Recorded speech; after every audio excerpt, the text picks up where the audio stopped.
Hello everyone, McDonald Bullion here. Thank you for watching today's video. For today's video, I wanted to talk about why are silver premiums so high. This information is brought to you by Bullion by Post. I'm simply relaying this information. I don't own it, but I thought it was a really interesting article. I'll leave a link in the description so you can go check that out after. Now, silver has an 80% premium, 60 to 80% actually, including VAT.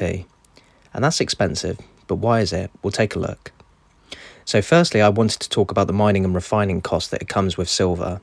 Usually refiners, when they dig silver, it's not their primary objective. They could be looking for gold, platinum, other metals perhaps, and silver is something that they have to break down, which might be in an alloy of another metal. And this adds on to the costs of refining it. Now, silver is very malleable as well. You see it in videos, silver pourers and things that stamp their metals. You know, when they create, let's say, a branding or something, they can do it cold. It's very soft metal. It's very malleable.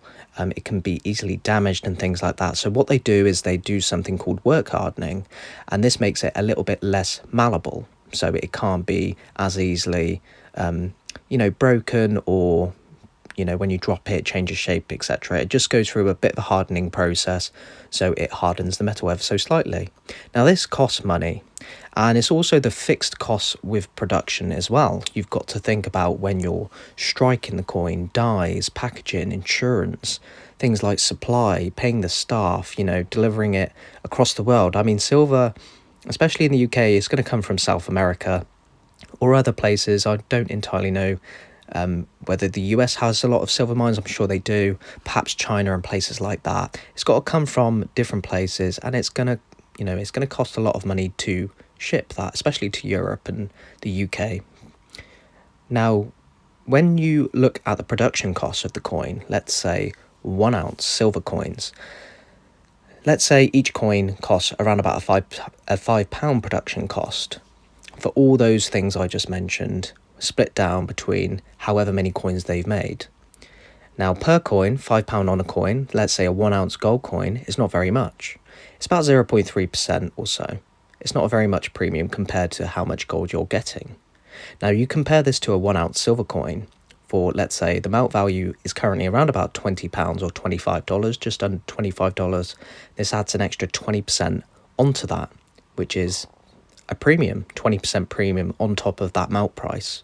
Now, these are only estimates and they do vary, so please don't take it as a quote, but it just puts in perspective the amount of premium and cost and everything that it goes into creating 1 ounce silver coins.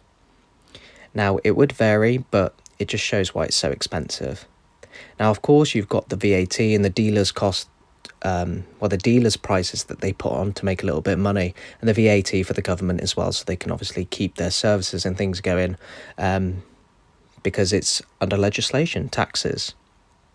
Now, the rise of silver, when you do pay the premium, it may become insignificant over a long period of time, because historical data shows that silver does do well over time. It has gone up, it has beat gold in certain places, but when you do pay high premium silver, in the short term, if you are to sell, you are very likely to lose money unless you have a limited mintage or a very certain piece that's highly sought after, that people are willing to pay you the price that you paid.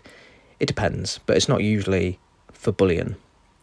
Now, you can I don't want to say get around it, but you can prevent paying such high premiums with things such as ETFs, which is those digital silver contracts where you don't actually own the metal. You pay someone to, you put that trust into someone else, or you can vault the metal. If you want to vault, let's say you go on Bullion by Post and you buy a £27 Britannia, £27, and you vault it. Now, you pay fees on top of that and you don't actually own the metal. Well, I suppose you own the vault metal, but you have to pay VAT if you want its physical form. Now, many people don't like this. I don't personally like this. I like to have it the physical stuff. And I'm sure if you're watching this video, you would agree. So silver is compared to gold, a bit more volatile, and it has a lot more cost depending on, just because the alloy, the composition, everything, the production costs and everything that goes into it, the price, it makes it a lot different in terms of the pricing compared to gold. You know, gold has a very low premium for the stuff I've just mentioned. It's dense. It's a little bit, I don't want to say easier to produce, but there's obviously less costs involved with gold production than there is in silver production. But in terms of low premium silver, if you can get low premium silver from a trusted seller, then it just means that you're going to get better gains, you know, if it does come to, when you do come to sell eventually.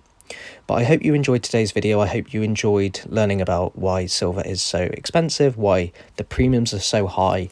And of course, this is from Bullion by Post. I'll leave a link in the description so you can go check that out. I'm not affiliated with them, but I thought the article was really interesting and useful.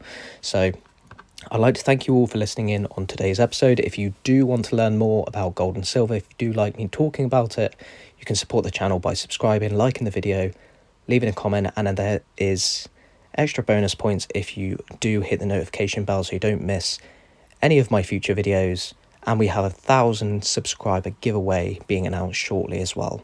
So look out for that. Thanks very much, everyone. Take care. Bye-bye for now.